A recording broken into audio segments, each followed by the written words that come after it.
I've been off for a while, as you may have noticed. This is the first one I've done in over a month, so bear with me. I want to talk, though, very quickly today about what's going on in Minnesota. What I'm really disturbed about is the utter hypocrisy that we're seeing with this street insurrectionary movement. They have canonized Rene Good and Alex Pretti for resisting ICE officers, and they were tragically shot, and they become martyrs. Why did the left tell us that it was perfectly okay for somebody to go to a demonstration with a military-grade semi-automatic weapon with extra clips and just stick it in his waistband, visible sight of anybody, and then get into a brawl with law enforcement officers? At the same time, tell us if anybody had a concealed weapon anywhere on January 6th, they needed to be put in jail. We were told that over 400 people were convicted or would be convicted of felonies for assaulting officers. They were sacrosanct. We're also told that 5 officers were killed on January 6th. We know that none were. None. All of our most prominent liberals are saying the state of Minnesota has a right to do what? Occupy federal property, attack federal officers, prevent the enforcement of federal law. I thought the left didn't like states' rights. I thought they said that this was insurrectionary.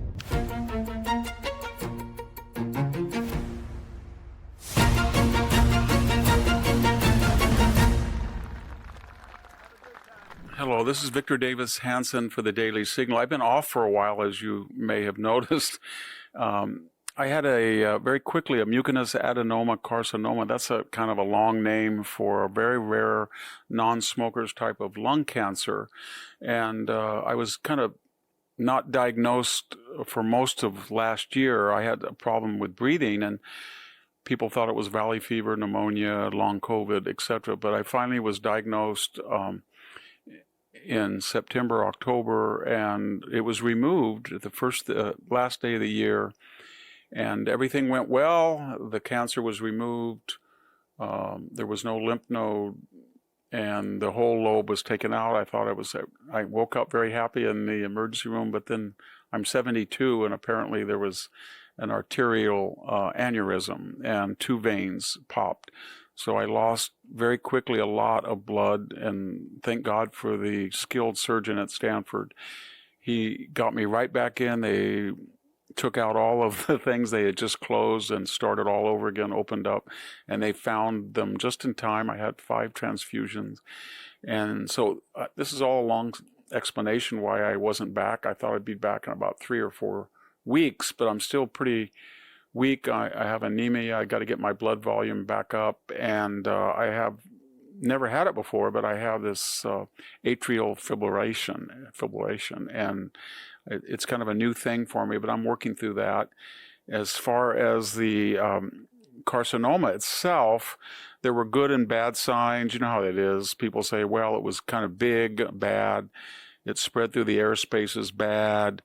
But on the other side, it didn't get into lymph nodes. And so they came to the consensus that these things come back about 40%, 60% they don't. And now if I get better, they're offering me kind of a it's chemotherapy, and it doesn't have a great success rate, maybe 5% increase. So I'm going to make that decision. I only mention that because I'm going to try to come back slowly and periodically, but I can't predict when I will be here given these therapies that people are suggesting. I haven't made a decision yet. Depends on if I can get a little stronger. I want to talk, though, very quickly today about what's going on in Minnesota. And I know people have talked to death the insurrectionary nature of Tim Walz and, of course, Mayor Fry and Ellison, the Attorney General. But what I'm really disturbed about is the utter hypocrisy that we're seeing with this street insurrectionary movement.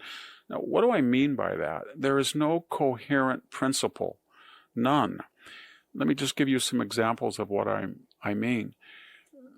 They have canonized Rene Good and Alex Pretti for resisting ICE officers, and they were tragically shot, and they become martyrs.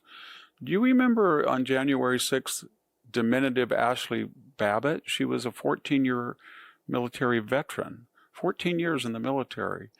She didn't try to attack anybody. She committed a misdemeanor by going through a broken window. And there facing her were armed officers. They didn't react. They didn't shoot her. Officer Byrd did at a perpendicular, shot her lethally. What was the reaction to the left? They demonized her character. They said she deserved it. They went through her entire past. And they said that anybody who resist a federal officer should have known what's happening to them. Take Officer Byrd himself. Did you know that no one knew who he was for months on end? The media, the government, popular culture, they all conspire to hide his identity. We don't do that in America with anybody who lethally shoots an unarmed suspect. Think Officer Chauvin, and he didn't shoot anybody, but he was held responsible for George Floyd, and his picture was all over the papers in a nanosecond. But not Officer Byrd. And yet we seem to know the names of the officers, both Hispanic, and I'm not going to name them, that were involved in these shootings of these two protesters, Pretti and Good. And the left tried to dox them. Take masks, for example. We were told that masks were absolutely essential, not just for health reasons, but sometimes demonstrators wore them.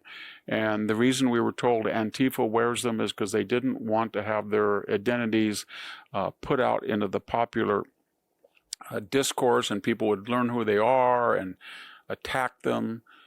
They don't offer any such latitude for ICE officers. They wear masks only for one reason, not because they want to be ghoulish or to hurt people under the mask of anonymity, but they do it so that you don't go after their families or they show up at their house. So the left has another completely opposite position on that. Finally, how about guns? We were told again and again this was an armed insurrection on January 6th, but no one was found armed within the rotunda or the Capitol itself. There were some reports that people in the larger demonstration on the grounds might have had a firearm in their car, or one, I think, person might have had it on, and you would have thought all hell broke loose. This was considered just outrageous that anybody would go, even one out of thousands might be armed. And yet in the case of Mr. Alex Pretti, he had a very dangerous type of gun, a military-grade gun with a sight on it and 2 extra clips with perhaps over 40 rounds at his disposal, tucked in to his, and we saw in one video, an earlier video, tucked into his waistband, and he had it right as he confronted officers. My interest is not necessarily in the tragic circumstances of his death, but why did the left tell us that it was perfectly okay for somebody to go to a demonstration with a military-grade semi-automatic weapon with extra clips and just stick it in his waistband, invisible sight of anybody, and then get into a brawl with a law enforcement? At the same time, tell us if anybody had a concealed weapon anywhere on the January 6th and they needed to be put in jail. I could go on and on. I'll just finish with a couple of observations. We were told that over 400 people were convicted or would be convicted of felonies for assaulting officers. They were sacrosanct. We're also told that 5 officers were killed on January 6th. We know that none were. Some, maybe 4 or 5, committed suicide for unexplained reasons. One had a stroke, Brian, Officer Seknick, the next day. But there was no such reverence for the ICE officers in Minneapolis. People cheered on the fact that they were attacked and injured and hit by cars. This was just wonderful to do this. Nobody had ever thought, well, wait a minute. We were championing the Capitol Police so they wouldn't be attacked, and the protesters were all arrested that did attack for the most part, and they were sentenced to long sentences, long jail terms. I don't think anybody in Minneapolis will be arrested, indicted, convicted, in jail for what they have done to ICE officers, attacking them. I'll finish with states' rights. I thought the left didn't like states' rights. I thought they said that this was insurrectionary. You remember when Barack Obama, I think it was 2010, Mayor Jan Brewer of Arizona, she was just so desperate of the open border between Arizona and Mexico, and the failure of the Obama administration to do anything to enforce their own federal law, that she began crafting a state force to secure the Arizona border. What did the Obama DOJ do under Eric Holder? They sued, and they said this is states' rights, that the federal government essentially has a right not to enforce their own law, and no one can enforce it for them if they're not federal officials. So much for states' rights. And what do we see in Minnesota? All of our most prominent liberals are saying the state of Minnesota has a right to do what? Occupy federal property, attack federal officers, prevent the enforcement of federal law, and if federal officers are in danger, not to send out local or state or county support to help them. In other words, they're taking the states' rights argument right out of the playbook of everybody in the long, sad tradition from John J. Calhoun and Jefferson Davis all the way to George Wallace in 1963, standing in the door of the University of Alabama. These are states' rights people, kind of. When the federal government is trying to enforce